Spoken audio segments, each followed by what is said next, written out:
Halo para pecinta catur Indonesia, kembali lagi di Tarigan Catur Channel.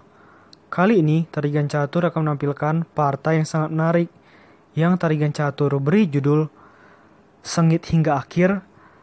Juara SCC Main Event 2020 Hikaru Nakamura bungkam perlawanan Alexander Grischuk.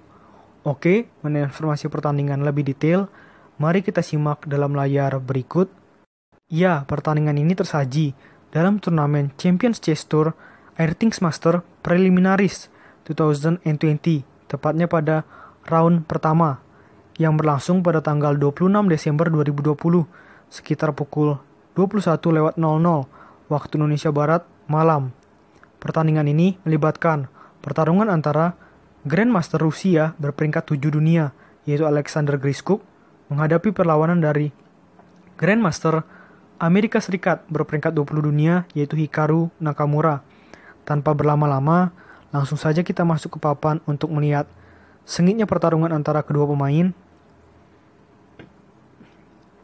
Di sini, Hikaru Nakamura menggunakan catur boh hitam dengan rating FIDE 2736 menghadapi perlawanan dari Alexander Grischuk yang menggunakan catur boh putih dengan rating FIDE 2777. Grischuk memulai permainan dengan pion E4 dan dibalas pion E5 oleh Hikaru Nakamura. Kuda F3, kuda C6, gajah C4 membentuk pembukaan Italia, gajah C5 masuk dalam pembukaan Giuoco Piano. Pion C3 kembali dalam pembukaan Italia, namun dalam variasi klasik, dan mengetahui bahwa ada kemungkinan pion putih dimajukan ke petak D4, maka sebelum itu terjadi, Hikaru Nakamura mengambil inisiatif serangan terlebih dahulu dengan kuda melangkah ke petak F6, mengancam pion lemah putih, sehingga pion yang di petak D dimajukan satu langkah untuk mengawal pion putih di petak E4. Pion D6, rokade pendek oleh putih, dan pion menuju petak H6, membatasi agar gajah putih petak terang tidak maju ya ke petak G5. Dan di sini Grischuk membalas dengan benteng E1, rokade pendek oleh Hikaru Nakamura, kuda B menuju D2, pion A5 mencegah agar pion yang ada di lajur B tidak maju dua langkah. Kuda F1 memungkinkan kuda putih nantinya menempati petak G3 yang cukup krusial ya untuk menghancurkan pertahanan set raja dari Hikaru Nakamura. Gajah E6 mengajak pertukaran gajah, ditolak ajakan tersebut oleh Grischuk, dan Grischuk lebih memilih langkah gajah menuju petak B5 mengancam kuda. Kuda tersebut dipindahkan ke petak E7, pion D4. Di sini ada dua maksud dari Grischuk ya. Yang pertama adalah mengajak pertukaran pion di petak pusat. Yang kedua, dengan tempo mengancam gajah hitam. Di sini jelas adalah paksaan. Hingga Hikaru Nakamura harus melakukan langkah pion E pukul D4, pion C pukul D4. Masih mengancam gajah, dan gajah pindah ke petak B6. Kuda G3, pion D5. Mengajak pertukaran pion oleh Hikaru Nakamura yang ditolak lagi-lagi oleh Grischuk. Dan Grischuk memilih langkah pion menuju petak E5, dan Hikaru membalas dengan kuda menuju petak E4. Dalam situasi seperti ini, sebenarnya apabila yang dilakukan oleh Grischuk adalah kuda pukul kuda, pion pukul kuda, dan benteng pukul pion, jelas di sini Grischuk akan mendapatkan keuntungan satu pion. Namun Grischuk mungkin memilih langkah lain yang bertujuan adalah untuk langkah posisional ya. Karena mungkin jika dilihat seperti ini, maka buah-buah dari Grischuk kurang siap untuk menghancurkan pertahanan set raja dari Hikaru Nakamura, sehingga bukan langkah itu yang dilakukan. Dan di sini yang dilakukan oleh Grischuk adalah memindahkan gajah putih ke petak D3, mengancam kuda 3 kali karena kuda ini sudah tidak aman lagi posisinya, sehingga Hikaru memutuskan kuda pukul kuda di petak G3 dan pion H pukul kuda di G3. Gajah G4 memberikan pakuan terhadap kuda putih yang sedang melindungi menteri. Dan di sini Griskuk tetap pada ide awalnya dengan gajah menuju petak E3. Pion A4, benteng C1, menteri D7, raja H2, gajah H5, dan disinilah mulai tepat di situasi seperti ini Griskuk melakukan rencana kombinasi demi kombinasi yang ditujukan untuk mencoba menghancurkan pertahanan sayap raja dari Hikaru Nakamura. Namun kita akan melihat kesigapan dari Hikaru Nakamura dalam menetralkan situasi ya, menetralkan ancaman demi ancaman yang dilakukan Griskuk hingga akhirnya berbalik mendapatkan kemenangan. Di sini Griskuk memulai rencana kombinasinya dengan pion menuju petak E6, mengorbankan pion, namun ada ide yang nantinya dimiliki oleh Griskuk untuk terus menyerang pertahanan Hikaru Nakamura. Dan di sini balasan Hikaru adalah pion pukul pion di petak E6. Lalu ada langkah sangat bagus dari Griskuk dengan kuda menuju petak E5, membiarkan menteri putihnya hilang, tetapi kuda ini juga mengancam menteri hitam. Jadi ini langkah yang sangat bagus. Hikaru Nakamura belum mau untuk bertukar menteri dan lebih memilih langkah menteri menuju petak E8, dan Griskuk punya langkah lain untuk mencoba mengamankan menterinya dengan pion menuju petak G4, mengancam gajah hitam. Karena gajah hitam diancam, gajah hitam pindah ke petak G6. Terjadilah pertukaran buah di sini dengan kuda pukul gajah, kuda pukul kuda di petak G6. Pion G5, lagi-lagi langkah kombinasi dilancarkan oleh Griskuk. Apa balasan seorang Hikaru? Hikaru memilih langkah kuda menuju petak F4. Pion G pukul H6, kuda pukul gajah di petak D3. Mengancam dua benteng namun ada menteri pukul kuda. Lalu menteri skak di petak H5. Raja G1, pion C6. Pion H pukul G7, benteng F6. Kita lihat pertahanan sayap raja dari Hikaru Nakamura memang sudah hancur. Namun di sini Hikaru Nakamura nantinya bisa membalikkan keadaan dan akhirnya menjadi menang ya. Pion F3, gajah C7 memungkinkan adanya skak ya, potensi skak di petak H2 nantinya. Gajah F2, raja pukul pion di petak G7.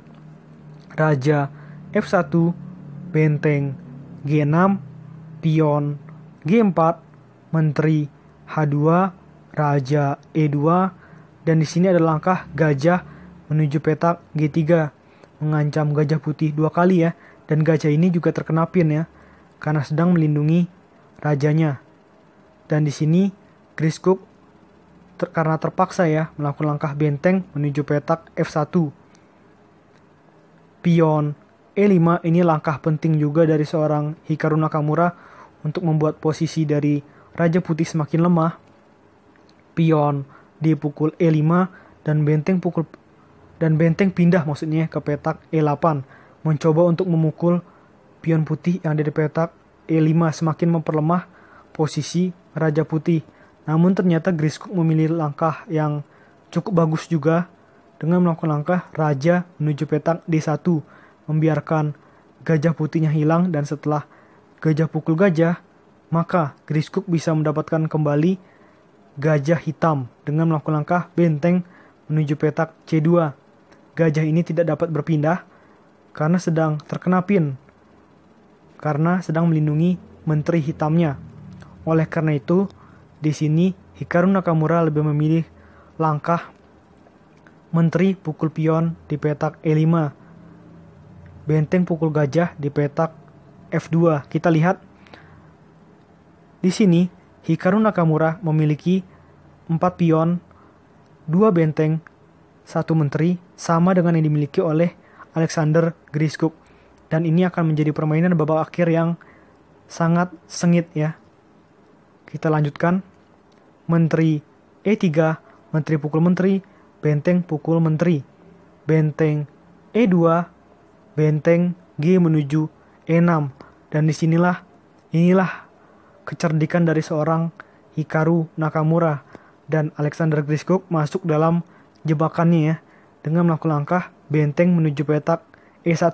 Kita lihat sekilas ini adalah langkah yang terbaik, namun ternyata ini adalah kesalahan dari seorang Griskuk, dan ini dapat dimanfaatkan oleh Hikaru Nakamura dengan baik dengan melakukan langkah benteng skak di petak D3, raja C2 setelah benteng pukul benteng, benteng pukul benteng. Disinilah Hikaru mendapatkan keunggulan satu pion dengan benteng pukul pion. Benteng skak di petak E7 mencoba mendapatkan pion hitam, namun masih ada langkah benteng pindah ke petak F7. Benteng E6, benteng F2 skak, raja C3, raja F7 mendekatkan diri dengan benteng putih, dan benteng menuju petak H6. Lagi-lagi ada ancaman skak nanti di petak H7 untuk mendapatkan pion ini. Namun, Hikaru Nakamura juga luar biasa ya dalam melakukan langkah selanjutnya dengan raja menuju petak E7. Apabila benteng skak nanti, maka benteng hitam akan menutup. Dan apa balasan Griskuk di sini dengan memajukan pion ke petak G5, pion A3. Ini langkah yang sangat cerdas dari Hikaru Nakamura untuk mencoba memperlemah posisi dari pion putih ya. Dan di sini dalam posisi seperti ini, Hikaru atau Griskuk memilih langkah pion menuju petak B4. Benteng pukul pion, raja B3 mengancam benteng dan pion. Dan di sini ada langkah cerdik lainnya dari Hikaru dengan benteng menuju petak G2, membiarkan pion hitamnya hilang tetapi mengancam pion putih. Raja pukul pion, benteng skak di petak G3, raja A4 dan benteng pukul pion di G5. Kita lihat Hikaru memiliki 3 pion, 1 benteng, 1 raja. Sedangkan Griskuk hanya memiliki 1 pion, 1 benteng, 1 raja. Dalam posisi seperti ini jelas ya, Hikaru lebih unggul. Namun Griskuk belum menyerah dan terus melanjutkan permainan hingga babak akhir. Benteng skak di petak H7, raja D6 dan mendapatkan 1 pion oleh Griskuk dengan benteng pukul pion. 2 pion versus 1 pion menuju babak akhir. Benteng G3, benteng B8, pion D4, benteng D8 skak, raja E5, benteng E8 skak, raja F4, benteng F8 skak, raja E3, benteng F6 mengancam pion. Namun tidak mempedulikan hal ini, Nakamura memilih langkah pion D3, 2 langkah lagi pion hitam promosi. Dan tampaknya akan sangat sulit untuk ditangkal, namun Griskuk masih belum menyerah. Raja B3, raja E2, benteng D6, raja E1, benteng E6 skak, raja D1, benteng pukul pion di petak C6. Pion D2 ada open skak ya terhadap raja dari benteng hitam, sehingga di sini dilakukan langkah raja menuju petak C4. Dan setelah Hikaru Nakamura melakukan langkah ini, tepat di posisi itu juga Alexander Griskuk memutuskan untuk menyerah dengan melakukan langkah raja menuju petak C2. Dan di sini tepat di posisi seperti ini Alexander Griskuk resign dari permainan karena memang segalanya sudah sulit ya, apalagi pion hitam akan promosi menjadi menteri. Di sini ada 2 balasan yang memungkinkan yang akan dilakukan oleh seorang Alexander Griskuk. Kita coba langkah pertama dengan benteng menuju petak D6, mencoba mengancam pion atau mencoba menggagalkan pion menjadi menteri. Namun di sini akan sangat salah ya kalau pion promosi menjadi menteri dan setelah benteng pukul menteri, raja pukul benteng, masih ada kemungkinan untuk draw karena putih masih memiliki 1 pion yang akan promosi juga. Oleh karena itu, dalam situasi seperti ini, seharusnya setelah misalkan ya benteng menuju petak D6, maka di sini yang harus dilakukan oleh Hikaru adalah benteng skak di petak C3. Setelah raja pindah, maka benteng menuju petak D3 dan pion hitam sudah tak akan terhentikan untuk promosi. Ini situasi pertama. Kita coba situasi kedua yang mungkin dilakukan oleh seorang Griskuk. Situasi kedua yang mungkin dilakukan adalah raja menuju petak B5, membiarkan tempo open skak ya. Dan di sini gampang saja bagi seorang Hikaru dengan menutup skak tersebut. Apabila benteng menuju petak D6, maka benteng juga menuju petak D3. Apabila benteng skak di petak C6, raja tinggal pindah ke petak B2. Dalam posisi seperti ini, lagi-lagi pion hitam tidak terhentikan untuk promosi menjadi menteri. Dan jelas, karena sudah mengetahui hal ini akan terjadi, sebelum itu Alexander Griskuk memutuskan untuk menyerah. Ya, ini merupakan performa yang luar biasa dari Hikaru Nakamura. Untuk sementara ini juga, dari 4 ronde yang telah dijalankan, Hikaru Nakamura mengumpulkan poin 2,5 hasil dari 1 kemenangan dan 3 hasil seri. Oke, menurut Tarigan Catur, video kali ini cukup. Nantikan video-video selanjutnya tetap di Tarigan Catur Channel.